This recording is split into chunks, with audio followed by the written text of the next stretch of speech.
Google has announced the Pixel 3 and Pixel 3 XL. I have the XL here with the notch, and we have a lot of thoughts about this phone. We've had plenty of time to come up with thoughts because the device has been leaked for weeks and weeks and weeks. The unboxings turned out to be real. The leaks look exactly like the device. What do you think of it?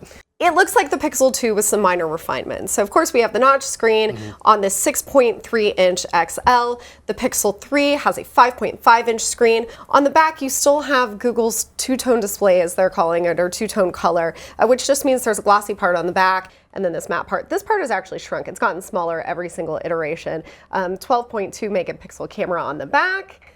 But the back also is all glass. Google has some kind of special etching with the glass so that you can actually finally have wireless charging in a Pixel. It's the first Pixel to have wireless charging. Is that right? Yes, that's true. And it's great because it means that it brings the Pixel kind of up to the level of some of the other flagship phones. And Google is in fact even selling a Pixel stand for $79 that kind of has some Pixel-only special effects, I guess you could call them. But it's still a standard Qi charger, so if you have another device, like an iPhone 10, you could put it on there, so it's not a bad investment. But when you have a Pixel plus the stand, it has that kind of glanceable ambient mode where you can just see notifications from across the room. I think it's a pretty cool idea.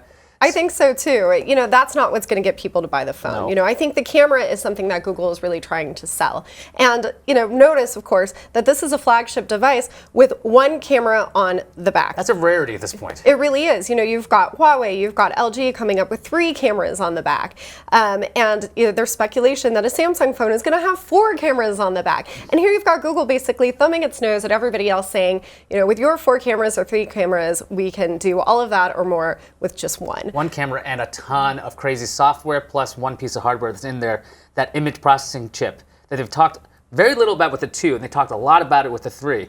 And it's supposed to make everything so much more amazing with one camera. That seems really strange that they could push it. Do you think that's going to work? I mean, I think Google has a really great track record with photography on the Pixels, and I think that Google's bread and butter is its software, right? That's where its prowess is. That's where it came from. The hardware is just a conduit to get to the software. It's got a lot of AI. It's really ahead of the others in that. I think one thing that really stood out is for a long time we've been saying that the Pixel phones are really great at low light photography. And Google is calling this future night sight, basically saying you'll never need a flash again because our low light photos are so good and so bright. You know, Samsung's phones tend to, I guess, over brighten those low light scenes, so they sometimes seem really unnatural. I'm really looking forward to what this phone can do if it can live up to that promise. Yeah, I mean, Google was really boastful with that. They were saying we started with the world's greatest camera first, put it into a phone, saying that you'll never use a flash again with this kind of software improvements.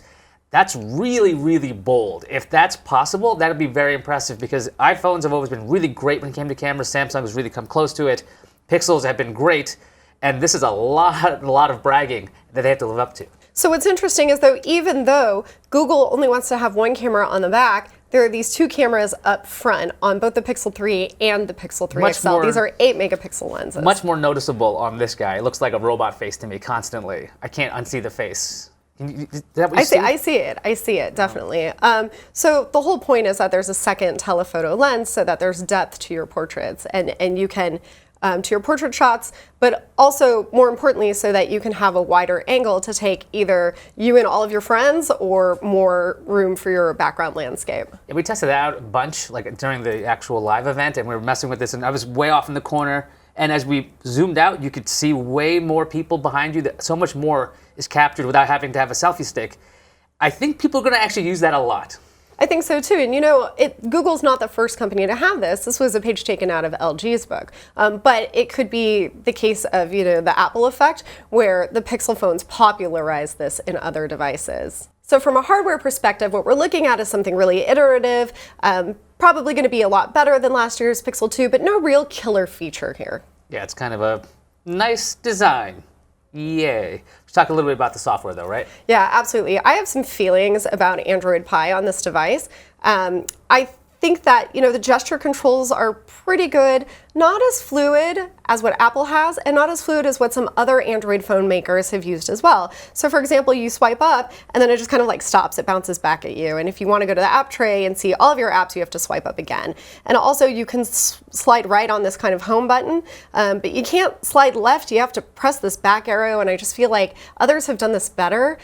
Why is Google doing this to us? Yeah, Google's using their Android Pie, which ditches the home button in general. Now they have this little dash thing that you can move around. The pill. The pill. Yeah. It's being a pill because it doesn't work both ways. And you're right, it's a strange kind of version of Android Pie, considering it's Google's. Why doesn't it work as well as others? But I think that's going to be some interesting back and forth between the first buyers of this device and Google to see if they can change this for like 9.1. Maybe it'll be little cleaner. Yeah, that will be really interesting to see. It's true.